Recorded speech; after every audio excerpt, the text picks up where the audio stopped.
There's just another little quickie video. This is a little Swann mini camera that I'm doing some repairs on. Tiny little camera with pretty much just a processor, micro SD slot, and a flash memory module on there. Not much else. A little tiny CSI type camera, and I don't mean crime scene investigation, I mean CSI as in the type of camera. Very similar to what the Raspberry Pis use. You can see very similar modules in this dash camera that I'm looking at too. Only the processor is a little bit bigger with a built-in ROM on there, but it's the same Hynix RAM module and everything. And even the camera module is the same, although I'll have to dig that out. So the battery in this thing is a little lipo, and it's completely shot. It's stuffed. You can see here it's a little bulgy.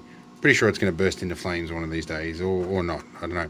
So I found in my collection I had this little FM transmitter unit I picked up for a couple of dollars. Thinking, oh, we can see reflection off there. Picked up for a couple of dollars out of the local cheapest chip shop, but it has a little protected lipo battery, about half the capacity of what I need, but it should still fit in the casing and revive this a little bit. As my wife works as a crossing guard, you get some drivers that are a little bit less than considerate, and they tend to cause some problems. So we're looking for a way to capture some number plates so we can involve the police.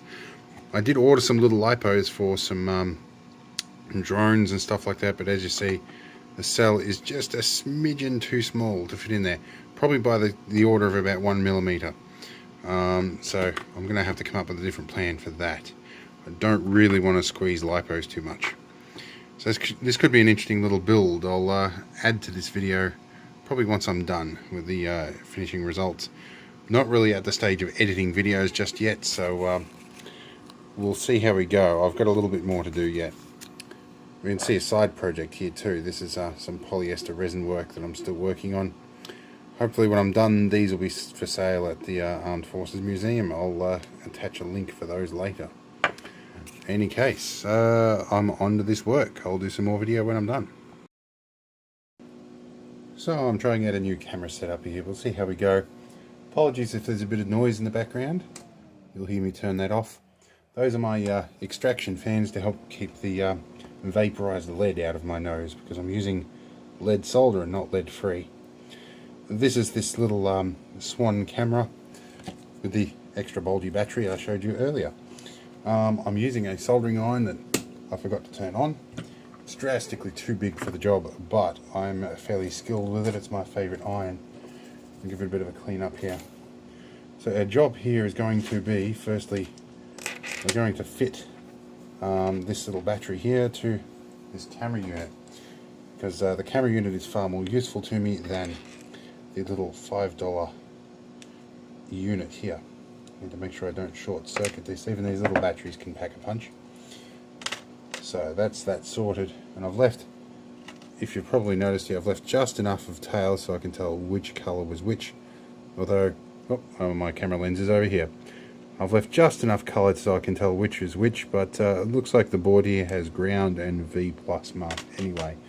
So I'll probably fit my bigger battery to that and house it in a slightly bigger casing later. So first order of duty here is to make sure if there's any markings on the board.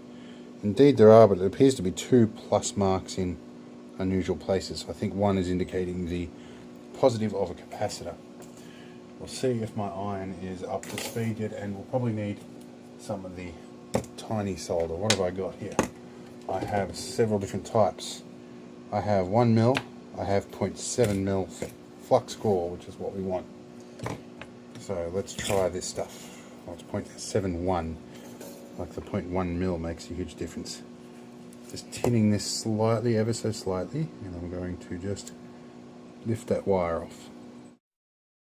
And just a little bit of tension, I'm going to lift this wire off here, right here. So remember our positives over there.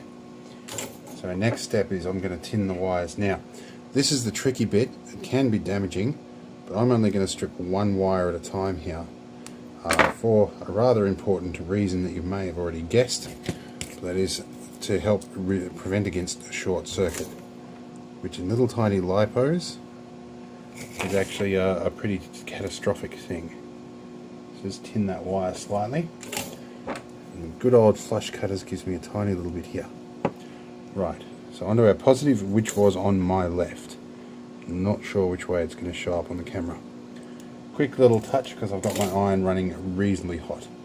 It's not an adjustable iron, it actually has a magnetic tip, and as it gets hot enough the magnetism drops off and the little thermostat on the back lets go. So you change the temperature of this iron by changing the tips. I've got my good old general purpose one, which I think is about 650 degrees, I don't recall. Now you also notice I put the positive terminal on first. This is a similar principle to when you're jump starting your car. Now means that if I accidentally brush against this shield or any of these things, these are usually all commonly connected to the ground rail. So it helps me prevent a short circuit. So let's just touch this guy here. Just on the very tip of the iron. We should be fairly good, I think. No, there still needs a little bit more. Only half of those conductors are connected. Not sure that you can see if that's the case, but this is where you fuck things up. Sorry for the profanity there, but it's when you have a big iron like this, you accidentally bridge to a component and you find out it was on the hot wire. So let's see if we're going to get some life. I think this battery is pretty shagged. I didn't charge it before I put it in. Let's have a look. What's our on off? One's a video, one's on and off. So I'm not seeing any lights on here. So we might actually hook this up to some power and see what we can do. Now, frustratingly, this has a micro or mini USB on here, not a micro USB, because it was in that little era when people were crazy and they thought, we'll just invent a standard and hope everybody uses it. And of course, people went, let's use micro USB. So I probably have a connector for it somewhere. I have my USB lead box here. Let me have a look.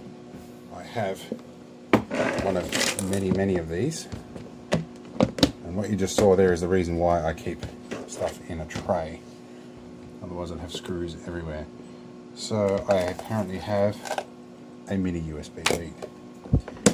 Let's see what we get. Do we still have battery left? We do. I'm running this a little bit thin. Now I have a power bank here just so I don't cause any catastrophic damage to computer systems. But we have a green light. I'd say that's a good sign. And now we have a charge light too. It's flashing. Good. I'm going to leave that charge for a while. This is actually a little rare thing. This is the Swann branded version. You can buy these on China fairly cheaply, or out of China rather. But they come with a plastic case. This, as you might hear, is actually an aluminium case. That is the difference between Swann. They look identical, but I'm pretty sure the Chinese knocked off the Swann model. And I think the Chinese ones have a cheaper memory module in them too. The other thing to notice here, I'm not sure if you can see, but there's these two timing crystals. When I've opened up the Chinese ones, they actually only have one timing crystal. It's interesting, and I'm not sure how that actually factors into it, but I suspect one might be for processor timing and one might be for memory timing. That's really only a suspicion. And we've lost charge. I'm going to have to plug this into a unit that depends on load. I don't think it's pulling enough load to keep it open, so I guess we'll find out when the battery blows up. Anyway, I'll do another video soon. Okay, so there were a couple of things that didn't quite go to plan with this, but we'll demonstrate here. It's been on charge for about half an hour now. This little micro switch here, which I don't know if you can see very well, we actually snapped the head off that, and that has obviously been done for a while. Which might explain why I've never been able to get it to work. Excuse me while I spit up a moss here. It just flew straight into my mouth. But nevertheless, I have been able to discover something. This little micro switch here, if I push and hold that, we actually have some power. And so that's good. And we can actually trip it into recording something here as well. And we can tell it to stop. It should stop at some point. And then we can usually push and hold this to shut the whole thing down. So basically I think I'm going to shelve this, considering I can replace it for about $6, but I could leave it in its current state and just remember to charge it up from time to time. The isolation switch really only serves to store it for long periods of time.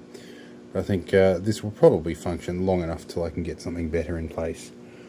So we'll see how we go. I'll put it all back together. I happen to have lost one of the tiny little screws. Even though I have under-desk lighting, I still can't find the tiniest of the tiny little screw.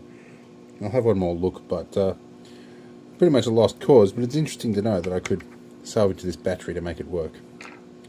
So yeah, that pretty much wraps this one up, and now I've got to go to editing and join all these videos together.